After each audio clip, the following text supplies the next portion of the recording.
Hi friends, welcome to Surya's kitchen. இன்றைக்கி இந்த வீடியோவில் வெறும் ஒரு கப் ரவை வச்சு நல்ல சாஃப்டான ஜூஸியான டேஸ்டியான ஸ்வீட் ரெசிபி எப்படி செய்கிறதுன்னு தாங்க பார்க்க போகிறோம். இப்போது செய்கிறதுக்கு முதல்ல ஸ்டவ்வை பற்ற வச்சு ஒரு பேனை சூடு பண்ணிவிட்டு 2 டீஸ்பூன் அளவுக்கு நெய் சேர்த்துக்கோங்க. ஒரு கப் ரவை எடுக்க போகிறோம். ஸோ அதுக்கு 2 டீஸ்பூன் அளவுக்கு நெய் கரெக்டாக இருக்கும். இப்போ இதில் ஒரு கப் அளவுக்கு ரவை சேர்த்துக்கலாம். நான் இன்றைக்கி பொடியாக இருக்கக்கூடிய ரவை எடுத்திருக்கேன். வறுக்காத ரவை தான். பெரிய ரவையும் நீங்கள் எடுக்கலாம். பெரிய ரவை எடுக்கும்போது மிக்சியில் போட்டு ஒரு தடவை நல்லா அரைச்சிட்டு அதுக்கப்புறமா சேர்த்துக்கோங்க. இப்போது இதை நம்ம ரொம்ப நேரம் வறுக்க தேவையில்லை. லைட்டாக நம்ம சேர்த்துருக்க நெய் ரவையோடு கலந்து வந்தால் போதும். ரவையே நம்ம வாசனை வர வரைக்கும் வறுக்க தேவையில்லை. 1 நிமிஷம் மட்டும் வறுத்துக்கோங்க. இப்போ இது கூட நம்ம ரவையிலேருந்து அதே கப்பில் 2 கப் அளவுக்கு காய்ச்சி ஆற வச்சு நல்லா கெட்டியான பால் சேர்த்துக்கோங்க. பால் சேர்த்து நல்லா கலந்து விட்டுக்கோங்க. நல்லா கட்டிகள் இல்லாத மாதிரி கலந்து விட்டுக்கோங்க. 1 கப் ரவைக்கு 2 கப் பால் கரெக்டாக இருக்கும். சேர்த்துட்டு இப்போ இந்த பால்லையே ரவை நல்லா வெந்து வந்துடும்.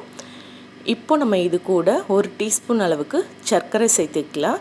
சர்க்கரை சேர்க்கறதுனால உங்களுக்கு இந்த ரவை வெந்ததுக்கப்புறமா ரொம்ப ஹார்டாகாமல் இருக்கும். அதே மாதிரி நம்ம இதை எண்ணெயில் பொரிக்கும்போது ரவைங்கிறதுனால உங்களுக்கு கலர் வெள்ளையாகவே இருக்க மாதிரி இருக்கும்.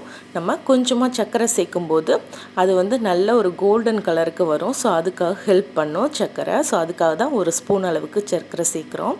சேர்த்து நல்லா கலந்து விட்டுட்டு இப்போ பாருங்கள், ரவை பாலில் நல்லா வெந்து வருது பாருங்கள். ஸோ இது இன்னும் நல்லா கெட்டியாகணும். ஒரு சப்பாத்தி மாவு பதத்துக்கு வரணும். ஸோ அந்தளவு வர வரைக்கும் நம்ம இதை நல்லா கலந்து விட்டுக்கலாம். ரவை இதுலேயே நல்லா உங்களுக்கு குக் ஆகி நல்லா சாஃப்ட் ஆயிரும். அதுக்கப்புறமா நம்ம இதை பிசைஞ்சு எடுக்கும்போது நல்லா உங்களுக்கு மாவு மாதிரி ஆயிரும். ஸோ இப்போ பாருங்கள், நல்லா கலந்து விட்டாச்சு. இப்போது நல்லா கெட்டியாகி வந்திருக்கு பாருங்கள். ஸோ இந்த பதம் வர வரைக்கும் நல்லா நீங்கள் கைவிடாமல் கிளறிக்கோங்க. இல்லைன்னா உங்களுக்கு ரவை பாலுங்கிறதுனால அடிப்பிடிக்கும். இப்போ பாருங்கள், நல்லா கெட்டி ஆயிருச்சு. ஸோ இந்த அளவுக்கு வந்தால் போதும். இப்போ ஸ்டவ் ஆஃப் பண்ணிவிட்டு இந்த ரவை மாவை நம்ம அப்படியே ஒரு பிளேட்டுக்கு மாற்றி எடுத்து வச்சுக்கலாம். இது நல்லா சூடாக இருக்கும். அதனால் இப்போ நம்ம பிசைய முடியாது. இது அப்படியே தட்டிலையே இருக்கட்டும். நல்லா கொஞ்சம் சூடு ஆறட்டும். அதுக்கப்புறமா நம்ம பிசைஞ்சு எடுத்துக்கலாம். இது சூடு ஆறுறதுக்குள்ளே ஸ்டவ்வில் சின்ன வானலி வச்சுட்டு 1.25 கப் அளவுக்கு சர்க்கரை சேர்த்துக்கோங்க. நம்ம ரவையிலேருந்து அதே கப்பில் கூட 3/4 கப் அளவுக்கு தண்ணி சேர்த்துக்கோங்க. சேர்த்துட்டு இந்த சர்க்கரையை நல்லா நம்ம கரைச்சி எடுக்கணும்.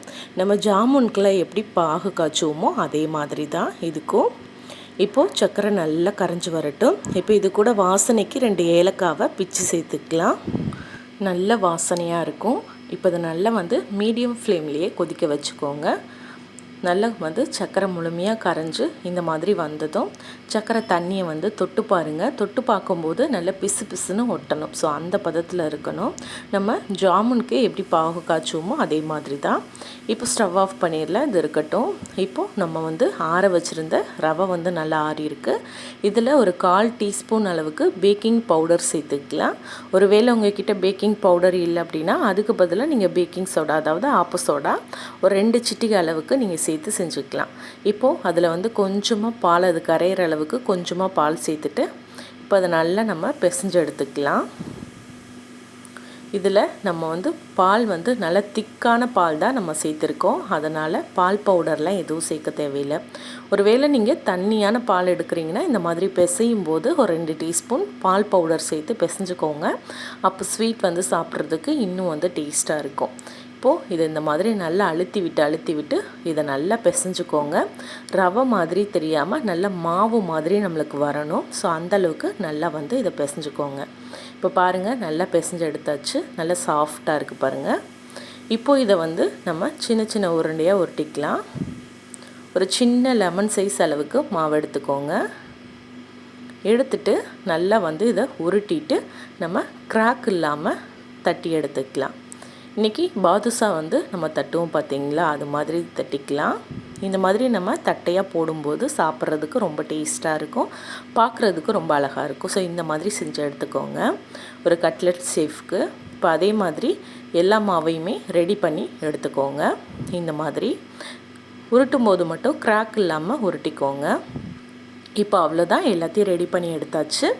இதை ஃப்ரை பண்ணுறதுக்கு கடாயில் தேவையான அளவுக்கு எண்ணெயை சூடு பண்ணி, எண்ணெய் சூடானதும் ஃபுல்லாக அடுப்பை லோ ஃப்ளேமுக்கு மாற்றிக்கோங்க. லோ ஃப்ளேமில் தான் பொரிச்சு எடுக்கணும். நம்ம ரவையில் செய்கிறதுனால எண்ணெய் நல்ல சூட்டில் இருக்கும்போது உள்ளே சேர்த்துட்டாலும் இது உங்களுக்கு பூரி மாதிரி பொங்கி வந்துடும். ஸோ அதனால் லோ ஃப்ளேமில் வச்சுட்டு ஒன்றா எண்ணெயில் சேர்த்துட்டு நல்லா ஃப்ரை பண்ணி எடுங்க. சேர்த்துட்டு ஒரு 2 நிமிஷம் அப்படியே விட்டுருங்க. அது நல்லா ஃப்ரை ஆனதுக்கப்புறமா நீங்கள் கரண்டி வச்சு கிளறி விட்டு நல்லா ஃப்ரை பண்ணிக்கோங்க. ஃபுல்லாக லோ ஃப்ளேமில் தான் இதை நம்ம குக் பண்ணணும். ஒரு 4 நிமிஷம் லோ ஃப்ளேமில் அப்படியே விட்டுருங்க. அதுக்கப்புறமா ஹை ஃப்ளேமில் மாற்றிட்டு ஒரு 2 நிமிஷம் ஃப்ரை பண்ணி எடுத்திங்கன்னா சூப்பராக வந்துடும். இதை நம்ம பாதுஷா எப்படி ஃப்ரை பண்ணுவோம், குலோப் ஜாமுன் பாதுஷாலாம் அதே மாதிரி தான். இப்போ பாருங்கள், லைட்டாக கலர் மாறி வந்திருக்கு. இப்போ இந்த ஸ்டேஜில் அடுப்பை நல்லா கூட்டி வச்சுக்கோங்க. நல்லா கொஞ்சம் ஹை ஃப்ளேமில் வச்சுட்டு பொரிச்சு எடுத்திங்கன்னா நல்லா உங்களுக்கு கலர் மாறி வரும். இதே மாதிரியே எல்லாத்தையுமே நீங்கள் ஒன்றா போட்டு பொரிச்சு எடுத்துக்கோங்க. 2வது போட்டு நீங்கள் பொரிச்சு எடுக்கும்போது அடுப்பை ஆஃப் பண்ணிவிட்டு எண்ணெய் கொஞ்சம் சூடு கம்மியானதுக்கப்புறமா ஸ்டவ் ஆன் பண்ணி மீடியம் ஃப்ளேமில் வச்சு உள்ளே சேர்த்து பொரிச்சு எடுத்துக்கோங்க. இப்போது எல்லாம் கலர் மாதிரி வந்துருச்சு, எடுத்துடலாம். பாருங்கள், வெடிப்பு விழுகாமல் சூப்பராக ஃப்ரை ஆகி வந்திருக்கு. இதை நம்ம அப்படியே எடுத்துகிட்டு சூடோட பாகில் சேர்த்துடலாம். பாகும் நல்லா சூடாக இருக்கணும். நம்ம சேர்க்கக்கூடிய ஜாமுனும் நல்லா சூடாக இருக்கணும். இப்போ இதே மாதிரி நான் எல்லாத்தையும் ஃப்ரை பண்ணி ஜீராவில் சேர்த்துட்டேன். இப்போது 1 மணி நேரத்துக்கு அப்புறமா நல்லா ஊறி வந்திருக்கு. உங்களுக்கு டக்குன்னு ஊறினோம்னா ஜீராவில் சேர்த்த உடனே சிம்மில் வச்சு 2 நிமிஷம் மட்டும் கொதிக்க வச்சிங்கன்னா நல்லா டக்குன்னு ஊறி வந்துடும். இப்போ அவ்வளோதான், நம்மளோட சூப்பரான ரவா ஸ்வீட் ரெடி ஆயிடுச்சு. கண்டிப்பாக ட்ரை பண்ணி பாருங்கள். சாப்பிட்றதுக்கு ஜாமுன் மாதிரி ரொம்ப ரொம்ப டேஸ்ட்டாக இருக்கும்.